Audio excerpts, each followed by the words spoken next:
From Upper Michigan Source, this is your Friday Night Fever on Demand for September 14th. I'm Mike Ludlum. The Great Northern Conference football part of the schedule began last night, and that meant our TV6 game of the week as the Escanaba Eskimos visited the Marquette Redmen. Lots of scoring in this one. Second quarter after an interception, Marquette quarterback Brendan Caskey finds Ethan Martish in stride, 41 yards for the score. Redmen up 14-0. Jump to the third quarter, Marquette up 21-7. Caskey keeps it, 3 yards, touchdown. It's now 28-7, but the Escanaba said game not over. Fourth quarter now, Craig Kameen will keep it and do some nice tap dancing along the sideline while breaking tackles. This is good for 40 yards and a score. 2-point conversion good. A tie at 28. We're going into overtime. Escanaba would get the ball first. 4th and goal for the orange and black. And Kameen finds Joshua Brunchen's diving catch. Extra point is good. Escanaba leads 35-28. Marquette's turn, 1st and goal. Handoff to Brady Wright. And he's going to stand up just long enough to get in the end zone. And the Redmen trail by 1. Kick? No. Go big or go home. And Robert Apple is in the end zone. Marquette wins this one, 36-35.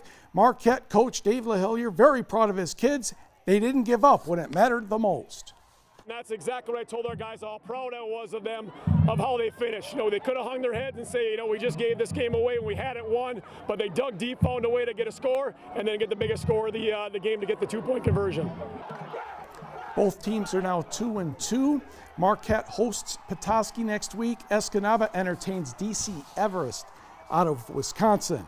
Also in the Great Northern Conference, let's go to Kingsford, where Quinn Brady scores a touchdown here for Gladstone against the Flivers. But Kingsford had 2 defensive touchdowns in the first half, and they would keep right on going. Luke Terrian will complete a pass to Trevor Polvolo. Flivers scored 1 more touchdown and won this one 33-14. To the West Pack, Ishpeming and Westwood, second quarter, 14-8 Westwood. Ishpeming's Gavin Sundberg fakes to Hunter Smith, and by the time Westwood figured that out, Sundberg was pretty much gone. 59 yards on the score. Ishpeming missed the 2-point conversion. We're tied at 14. Under 25 seconds to go in the half, Westwood goes for it on 4th down and 2 from the Hematite 40. Running back Ashton Bergman is throwing here, looking for Taylor Delangelo. However, Zach Jandro steps in front. The 6', 215-pound senior is now auditioning to be a running back, and I would say he passed. 63 yards for the score. Hematites made the 2-point conversion, 22-14 at the break. Third quarter, Ishpeming marching downfield, but penalties and this incompletion, I should say, spoiled the drive. Nice play on the coverage by Chad Pullman. But Westwood turned the ball over on downs. Drake Sundberg scores. Nathan Beckman had a 77-yard touchdown run on the first play after the kickoff for Westwood, but Ishpeming wins this one 44-36, the highest scoring game in this series. We go to Iron River next, where the Whitecons were kind of looking down about facing Calumet. Second half, first possession, Brent Locust rolls out and sees grass. Lots of green grass in front of him. Breaks that tackle. That's a touchdown. Calumet up 29-6. Whitecons would not be able to get much going. Calumet again in business. Brent Locust to Matt Ojala, and that's a touchdown. Calumet gets the victory 43-6.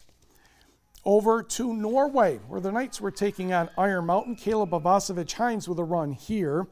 And Marcus Johnson is going to score.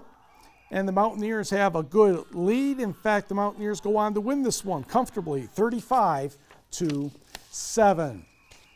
On the scoreboard, Newberry defeats Gaylord St. Mary 38-29. Johannesburg Lewiston over St. Ignace 34-22.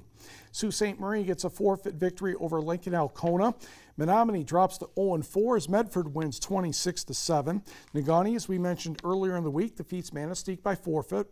And it was Bark River Harris in a defensive slugfest getting the extra point to beat Gogebic 7-6.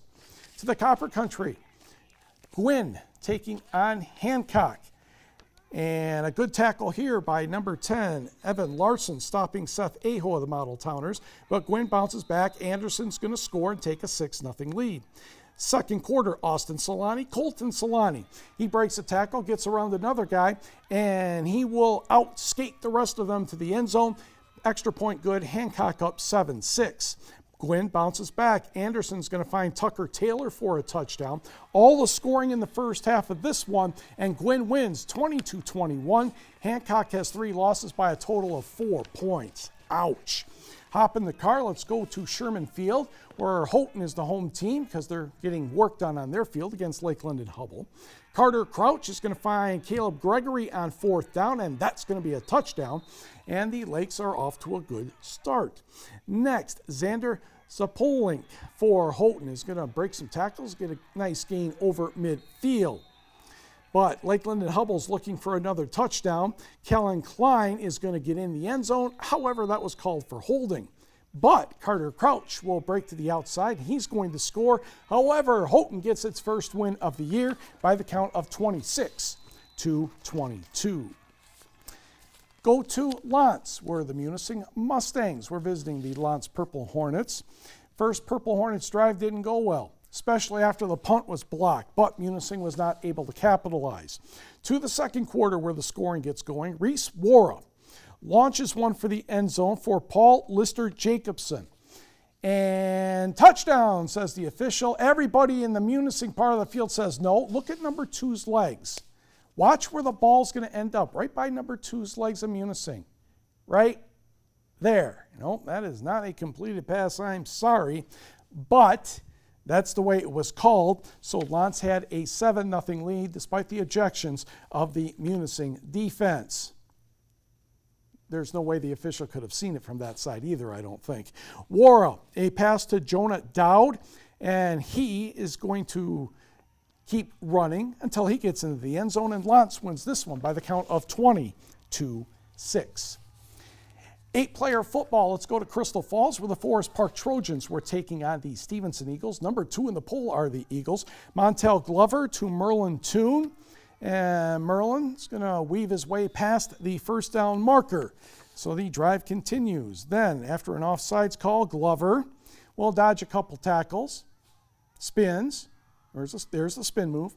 And he gets inside the 5. He's going to score here off the quick fake. However, Forest Park is on the board with an upset as the Trojans took care of the Eagles 48-40. Let's go to the 8-man scores. Pickford still definitely number 1 in the UP with a 58-12 win over Rapid River. North Central cruises past Ontonagon 58-0. Cedarville downs North Dickinson 68-26. Engadine defeats Rudyard 62-42. And we did hear from Florence and Kearney Nato, and it was the Bobcats winning over the Wolves 62-6. Volleyball. Ferris State, number 11 in the country, visiting NMU. Will pick up the action in set number 1. Maeve Grimes, Allison Capel, but Lindsay Svoboda and Sarah Keene roof it. 19-18 Wildcats. Later, Leticia Antunes. That one's good for number 7. We're tied at 23. NMU getting the serve back in, but Ferris State's going to pound that one down. And that is a good point as Katie O'Connell gets credit there. Ferris State ended up winning the first set 25-23, and they went on to win the match 3-0. On the scoreboard, Michigan Tech continues its winning ways, defeating Northwood 3-0. The Huskies and Wildcats flip-flop opponents on Saturday. Wayne State defeated Lake Superior State 3-0, but Lakers very close in all 3 sets, not losing any of them by more than 4 points. Finlandia split a pair of matches down in Illinois, losing to Monmouth 3-0, defeating Knox, the Prairie Fire, 3-2. To soccer, where it was a good day for Michigan Tech and NMU. On the women's side, the Huskies win 1-0 over Wisconsin Parkside. The Hallinan sisters had a good day. That means the Wildcats had a good day too. 3-0 over Purdue Northwest. And NMU men had 2 goals in the first half and made them stand up to defeat Davenport 2-1. Michigan State held its cross-country invitational. We're looking at the college women's standings here. The Spartans the winner with Grand Valley second. Tech 10th, Northern 13th. MSU's Aaron McDonald was the winner in 20 minutes 36 seconds, 6 kilometers. Marquette's Lindsey Rudden of the Spartans was 15th. Westwood's Katie Edelamaki was 17th for Ferris State. Tech's Liz Block led the way, and NMU was paced by Abby Fafaric.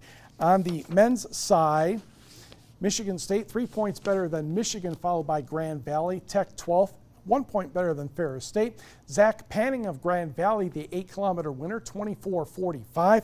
Marquette's Zach Rambo was 42nd for Michigan State in 26:22. Tech was led by Braden Riekle in 26:49, and Houghton's Clayton Sayan was 90th for the Huskies, just over 27.5 minutes. In baseball last night, the Tigers finally beat the Indians by the count of 5-4. They've had a lot of those 5-4s lately, and it was Milwaukee over Pittsburgh 7-4. College football on Saturday in the UP. Michigan Tech hosts Davenport. NMU entertains 5th-ranked Grand Valley State. Both of those games kick off at 1 o'clock.